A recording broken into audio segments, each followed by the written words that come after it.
Am I too late to the party? I don't know, but this is my honest review about a very popular fragrance by French Avenue, Amber Empire. Everyone have been talking about this one because it smells like 600 euros of fragrance that I never smelled before. So does this one really worth the hype?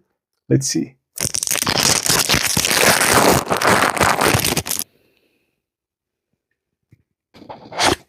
Wow, this is really cool.